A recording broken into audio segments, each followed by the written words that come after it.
So hello everyone, कैसे हो आप सब। आज के लेक्चर से यार हम स्टार्ट करने जा रहे हैं अपना नया चैप्टर जिसका नाम है एप्लीकेशन ऑफ डेरिवेटिव।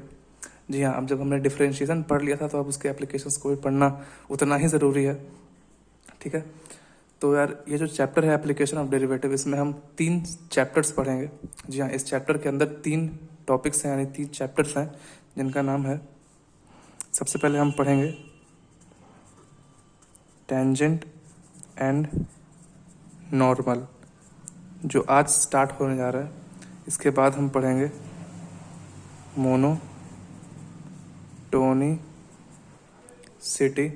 इसके बाद हम पढ़ेंगे मैक्सिमा एंड मिनिमा। ठीक है, तो आज से हम स्टार्ट करने जा रहे हैं टेंजेंट एंड नॉर्मल। ठीक है, तो नाम से मालूम चल रहा होगा कि हम किस बारे में डिस्कस करेंगे, टेंजेंट के बारे में और नॉर्मल के बारे में। ठीक है, तो हम यहाँ से स्टार्ट करते हैं अपना chapter tangent and normal.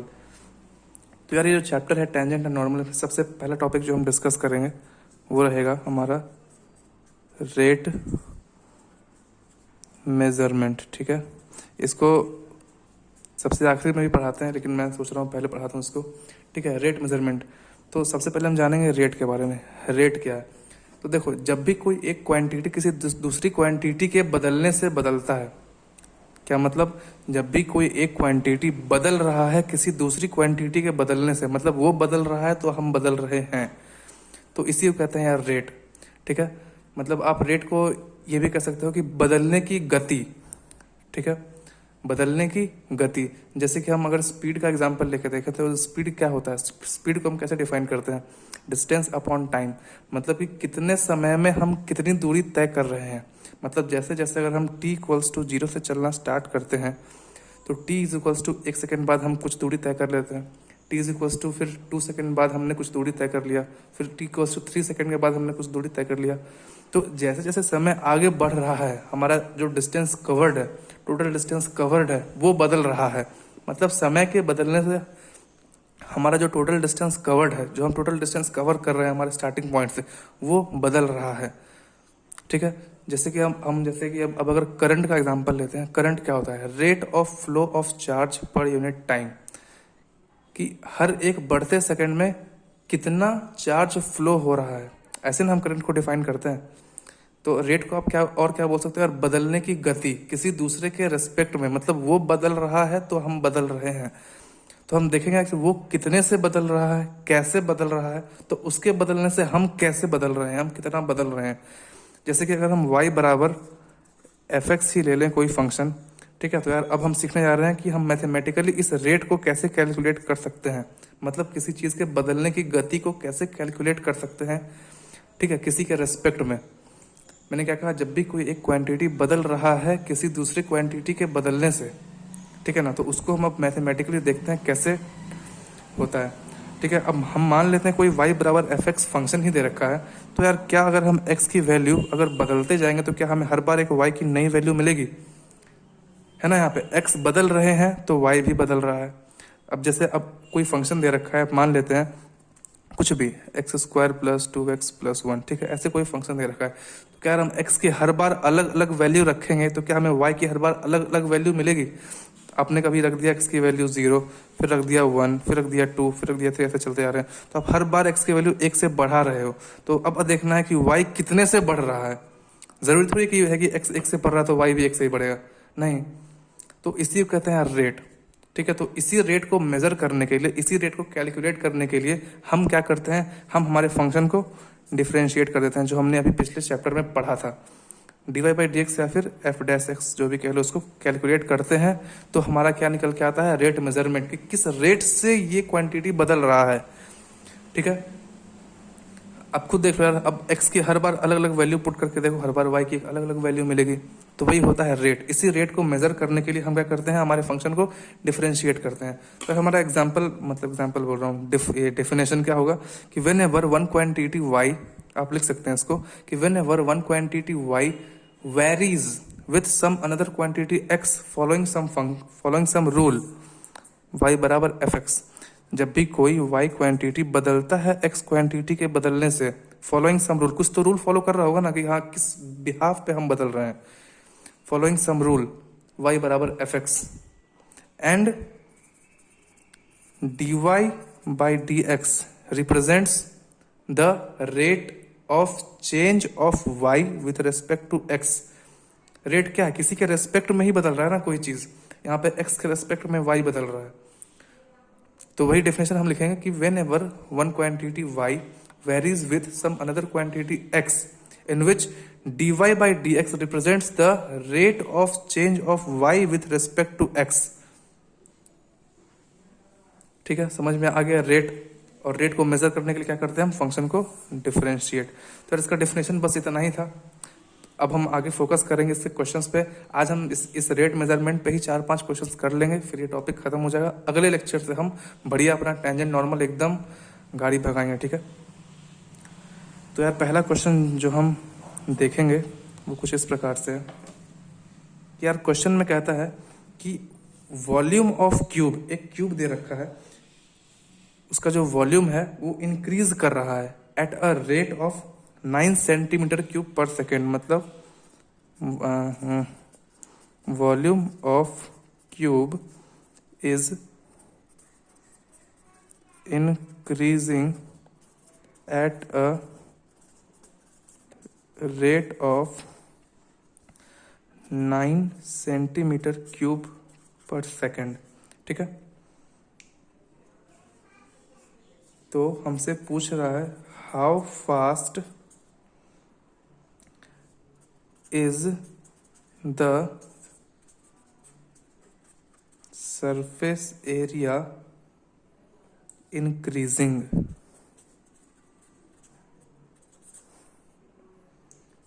When the length of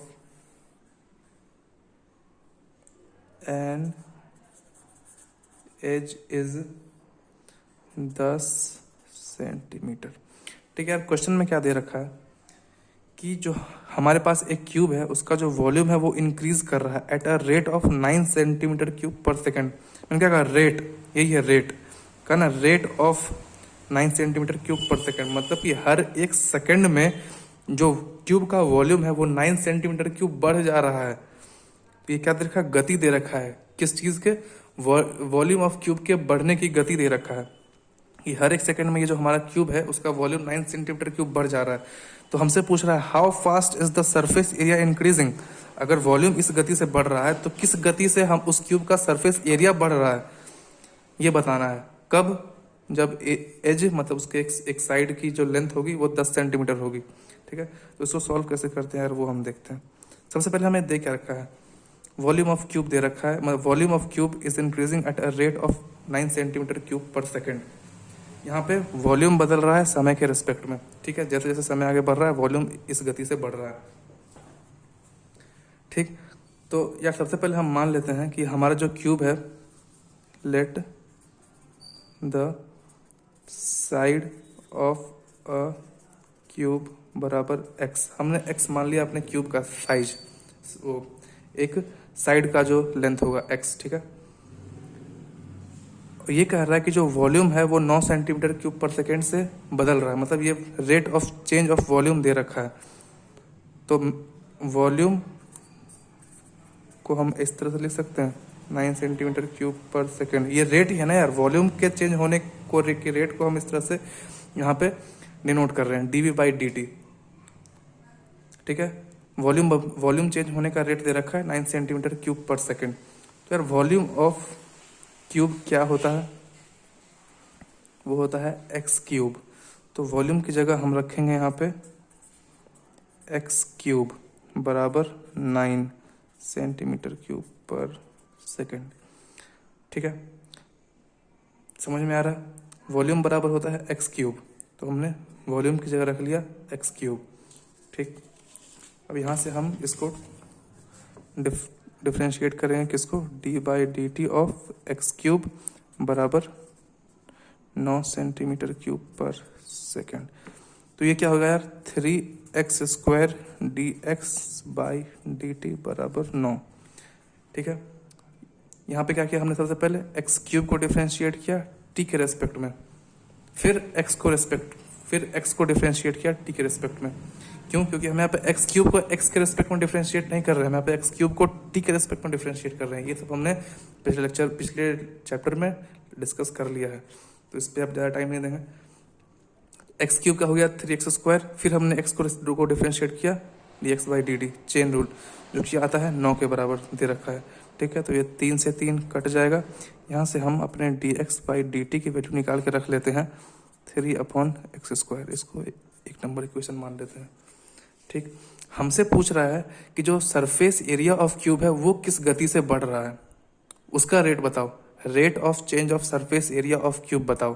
तो हमको सीधा सीधी फाइंड करना है ds/dt, जहाँ पे s क्या है, s है सरफेस एरिया।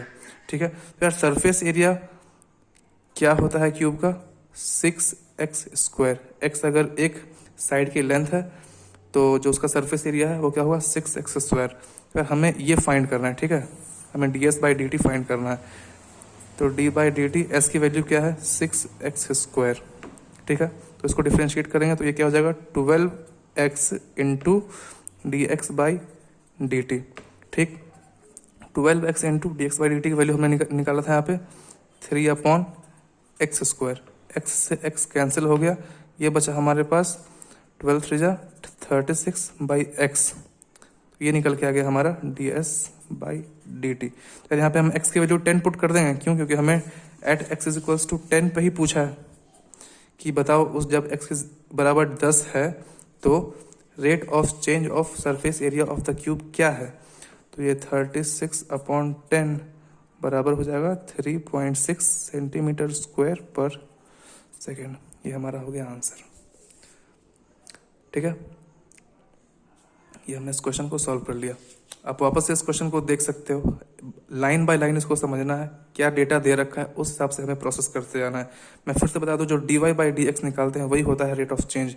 जैसे यहाँ पे कहा था volume of cube is increasing at a rate of इतना, तो वॉल्यूम के रेट चेंज को हम कैसे रिप्रेजेंट करेंगे, dv/dt से, जो कि इतना दे रखा था।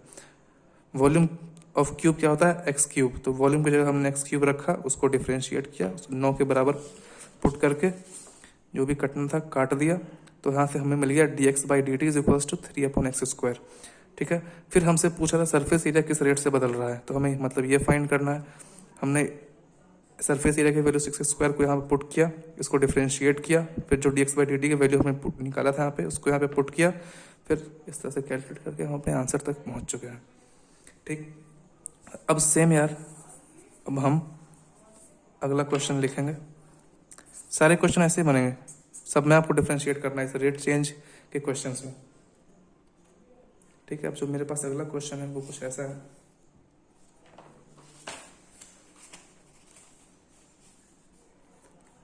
हमारे पास देखो यार 2 स्क्वायर दे रखा है। ठीक है, 2 स्क्वायर, एक स्क्वायर का साइड लेंथ है x और दूसरे स्क्वायर का साइड लेंथ है y। ठीक है, मतलब एक 2 स्क्वायर दे रखा है, एक x उसकी लेंथ है साइड के और दूसरे स्क्वायर की जो साइड है उसकी लेंथ है y। ठीक है, तो यार ये जो दोनों लेंथ दे रखा है हमारे पास x y, इनके बीच का रिलेशन कुछ क्वेश्चन में दे रखा है, जो है y = x - x²। कुछ क्वेश्चन में ये दे रखा है y और x के बीच का रिलेशन। ठीक है, तो यार हमसे कह रहा है find the rate of change, find the rate of change of area of the second square with respect to the first square।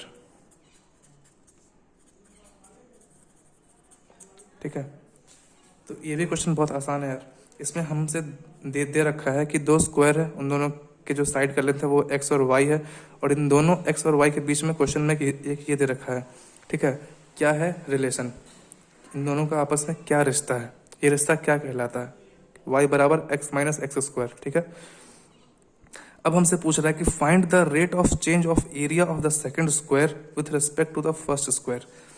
तो यार सेकंड स्क्वायर के एरिया का रेट चेंज क्या होगा, dA2/dt मान लेते हैं। सेकेंड स्क्वायर जो है उसका एरिया हम मान लेते हैं A2, और वो किस गति से बदल रहा है, dA2/dt से, ठीक है। और जो पहला स्क्वायर है उसका एरिया हम मान लेते हैं A1, और इसके एरिया का रेट चेंज क्या हो जाएगा, d/dt। हमसे क्या पूछ रहा है, area of the second square with respect to first square. हमें रेट चेंज निकालना है किसका, सेकेंड स्क्वायर का with respect to first square. मतलब हमें सीधा सीधा फाइंड करना है dA2/dt अपॉन dA1/dt, जो कट कोटा के हमें मिल जाएगा dA2/dA1, इसको फाइंड करना है, ठीक है। तो सबसे पहले यार हम ये फाइंड कर लेंगे, फिर ये फाइंड कर लेंगे, दोनों को डिवाइड कर देंगे, ये मिल जाएगा, ठीक। अब आते हैं हम नेक्स्ट पेज पे।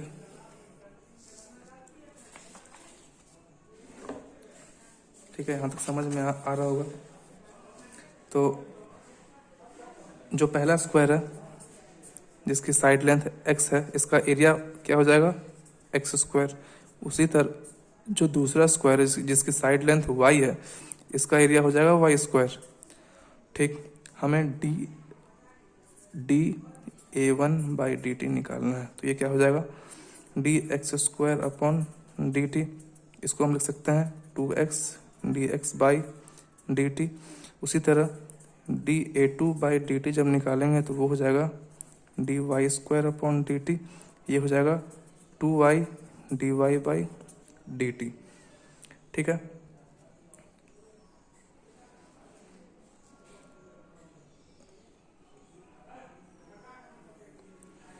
ये हो गया 2x dx/dt, ये हो गया 2y dy/dt। और ये जो रिश्ता क्या था, रिलेशन, वो क्या दे रखा था, y बराबर x माइनस x²।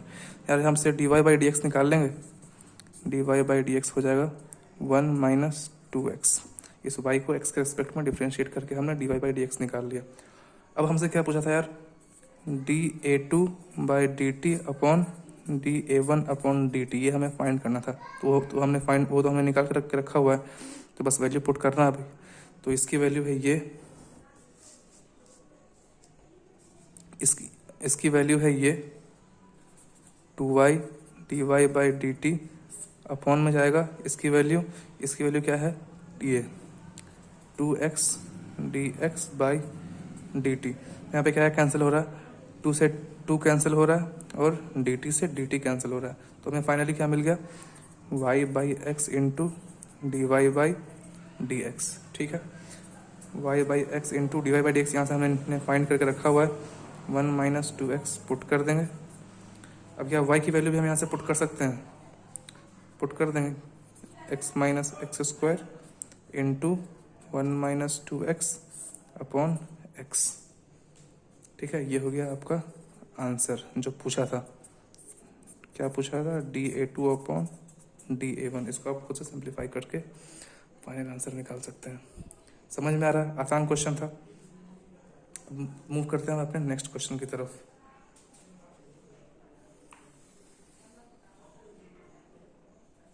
तो यार जो अगला क्वेश्चन है ये कुछ सर्कल से ताल्लुक रखता है, ठीक है।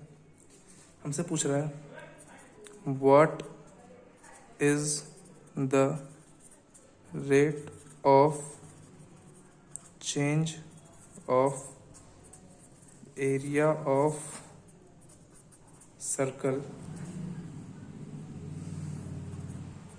with respect to its radius r at, ये r है, r at r बराबर 6 सेंटीमीटर, ठीक है। फिर इस क्वेश्चन में क्या कहा है कि एक सर्कल दे रखा है, तो हमसे पूछ रहा है यार जो उसका जो एरिया होता है सर्कल का, वो किस रेट से बदल रहा है रेडियस के रेस्पेक्ट में।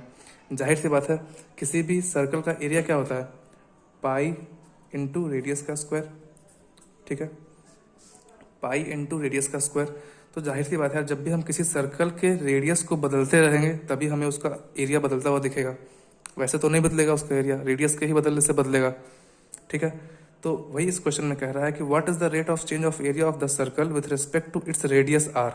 जैसे जैसे हम आर को बदल रहे हैं, किस गति से एरिया बदल रहा है, किस रेट से एरिया बदल रहा है, हमें वो फाइंड करना है। ठीक है, एट आर बराबर 6 सेंटीमीटर, जब आर 6 बदल सेंटीमीटर हो गया है तो एरिया किस हिसाब से बदल रहा है। तो यार इसका सॉल्यूशन हम देखेंगे। मान लेते हैं कि जो लेट रेडियस बी एक्स, हमने सर्कल के रेडियस को एक्स मान लिया है, तो एरिया क्या हो जाएगा यार, पाई एक्स स्क्वायर हो जाएगा एरिया। तो हमें ये निकाल रहा है D A by D x, area बदल रहा है रेडियस के रेस्पेक्ट में, इसलिए हमने इसको एक्स के रेस्पेक्ट में डिफ्रेंशिएट किया है एरिया को। तो ये क्या हो जाएगा, 2 पाई एक्स, इसका डिफ्रेंशिएशन हो जाएगा 2 पाई एक्स। तो हो गया, जो हमें फाइंड करना था वो निकल गया है। Rate of change of area with respect to radius, किस एक्स पे पूछा था, 6 पे। जब रेडियस 6 हो गया है, यहाँ पे हम 6 पुट कर देंगे तो ये हो जाएगा 12 पाई सेंटीमीटर स्क्वायर पर सेकंड, नहीं पर मीटर। ठीक है ना, 12 पाई सेंटीमीटर स्क्वायर पर मीटर के हिसाब से ये एरिया बदल रहा है, रेडियस बदल रहा है तो एरिया भी बदल रहा है। ठीक है, सिंपल क्वेश्चन था, इसमें कुछ था ही नहीं। और हम एक आखिरी अच्छा सा क्वेश्चन कर लेते हैं, इसके बाद इस लेक्चर को यहीं पे ख़त्म करेंगे और अगले लेक्चर से टेंजेंट और नॉर्मल के बारे में पढ़ेंगे। ठीक है, क्वेश्चन में कहा है कि if the surface area of sphere, sphere के बारे में बात कर रहा है, if the surface area of sphere of radius, इस स्फेयर का रेडियस भी दे रखा है, रेडियस आर, ये आर है, is increasing uniformly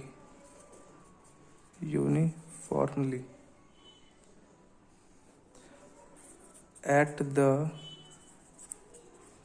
rate of 8 centimetre square पर second, then the rate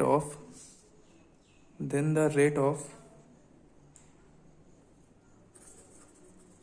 change of volume is. इसमें ऑप्शन दे रखा है कि proportional to R square, option B दे रखा है कांस्टेंट, ऑप्शन सी दे रखा है proportional to R, option D दे रखा है proportional to under root R. ठीक है, इसको सॉल्व करते हैं। यार क्वेश्चन में क्या दे रखा है, if the surface area of sphere of radius r is increasing uniformly at the rate of 8 centimetre square पर सेकेंड। इसका मतलब है कि कोई एक स्फीयर है, उसका जो सरफेस एरिया है वो बदल रहा है 8 सेंटीमीटर स्क्वायर पर सेकेंड के हिसाब से। ठीक है, तो then the rate of change of volume क्या होगा, ये 4 ऑप्शन दे रखे हैं। तो यार एरिया मान लेते हैं हम 4 होता है ना, 4x स्क्वायर, स्फेयर का एरिया होता है 4x स्क्वायर। ठीक है, हमने रेडियस जो है लेट r बराबर x, हमने इस स्फेयर के रेडियस को x मान लिया है, तो उसका एरिया क्या हो जाएगा 4x स्क्वायर, और जो एरिया है इसका 8 सेंटीमीटर स्क्वायर पर सेकंड के रेट से बदल रहा है। तो उसको सॉल्व करते हैं, डी बाई डी टी किसका, एरिया का जो है 4x स्क्वायर बराबर दे रखा है 8। ठीक है, ये 4 है, तो ये हो जाएगा 4 2 8x D x by d T बराबर 8। ठीक, 8 से 8 cancel, D x by d t क्या निकल के आ जाएगा 1/x। हमसे पूछ रहा है, हमने D x by d T तो यहाँ से निकाल लिया, इसको इक्वेशन 1 मान लेते हैं। ठीक है, हमने D x by d T तो निकाल लिया, जो कि आ गया 1/x।